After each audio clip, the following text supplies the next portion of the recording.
holidays to make you start thinking about tradition. Sarah Rafferty is with us, a tour extraordinaire from Suits, to talk a little bit about tradition. First, I want to hear about your life in Canada. I mean, you've been here for a while now. Yes, we live here 8 months out of the year, basically. So I'm kind of proud of the fact that my kids know "Oh Canada," and they don't know the Star Spangled Banner. Score, check one for Canada. Exactly. So it's nice to have you in the city. You're in Toronto. Your girls are obviously having a great time. How old are they? They are 4 and 9. 4 and 9, yes. Iris and Una. Yes. That is so pretty, that name. Thank you. So is there some kind of a Finnish background there with the names? Because your husband is My husband's Finnish, and it's funny because with Una's name, Una's actually an Irish name, but it's incredibly popular in Finland. So popular that they actually have a name day for Una. So really, so it was a perfect name for her for both of her backgrounds. That's right. Yeah. I should have known by maybe the red hair and the Rafferty as a last name that there's a bit of Irish going on with you. Bit of that happening too. A little bit of that. Yeah. So speaking of heritage, your mom is actually here with us in the audience. My mom, Mimi, is here. Yeah. There she is. I see Mom. Hi, Mom. Mimi. I met her briefly before the show. A lot of these recipes you're taking from your tradition and sort of giving it a little bit of a twist, right? Absolutely. So my mom is the hostess extraordinaire. I have 3 sisters. We're all married. We all have kids. So she entertains the masses for the holidays and always has. That's awesome. So I've taken a lot of inspiration from my mom's recipes, and I've given them a little bit of a twist. One of the things that I grew up with, we had a lot of charcuterie plates and a lot of cheese boards out for an appetizer. And as you said, my husband's Finnish, so I wanted to include him a little bit in a fresher tradition. So we have a sea-cuterie board that we now do. And I tried to impress him when we first met by making my own gravlax and curing my own seafood. Well, I let that go when we had kids. Because there's no time for that. He put a ring on it, exactly. Whatever. Forget it. So the PC Insiders collection has this tuna tataki already pre-made for you. They also have their maple and rye smoked salmon. So you can load these onto your what once was a charcuterie plate and now is a sea-cuterie. So that's delicious. And my kids, I have my 9-year-old can put away the smoked salmon, but my 4-year-old's a bit of a picky eater.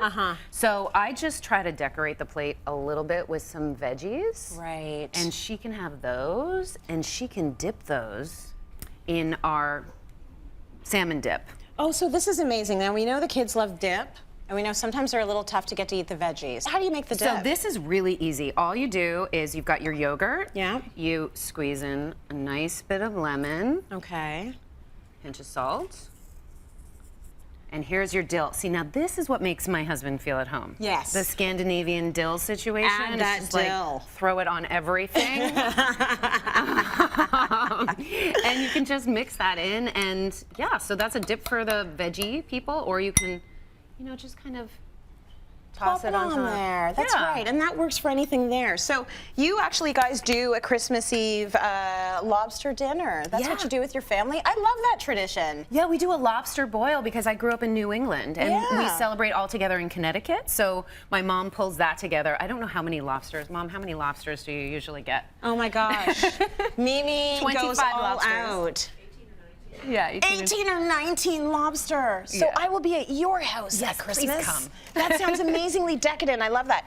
Okay, so you've got this going on. You've got this sea-cuterie happening. What else do you have as a recipe for this time of year? So we have to talk about some decadent choices. Yes, we do. This is a little bit of a healthy spin on cheese.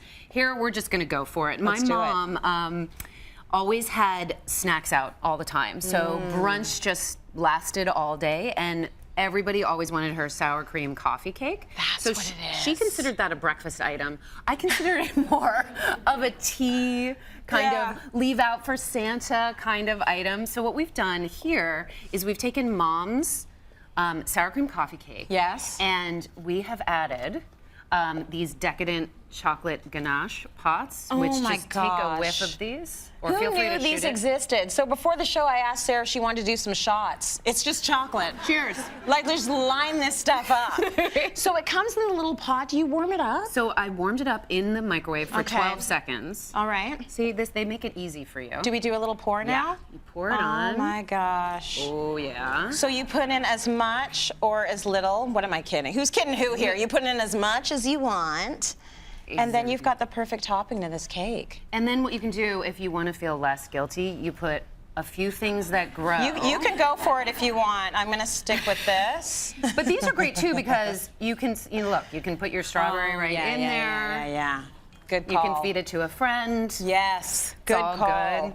So we've got a little bit of our seafood. We've got our incredibly decadent dessert. Is there anything else? You love these. I love cookies. So one of my fondest memories is the activity of baking cookies with my mom leading up to the holidays, and we'd put on John Denver's Christmas album, and the whole house would smell amazing. Yeah. And she was famous for her raspberry thumbprint cookies. So here we've replaced the raspberry part of this cookie with mint chocolate. Good call. So what you do is you make your cookie, and the kids get involved once you smush the dough. Yeah. They stick their thumb in it and then take a nice big chunk of chocolate and put that on the top. Oh, and love it's perfect to leave out for Santa.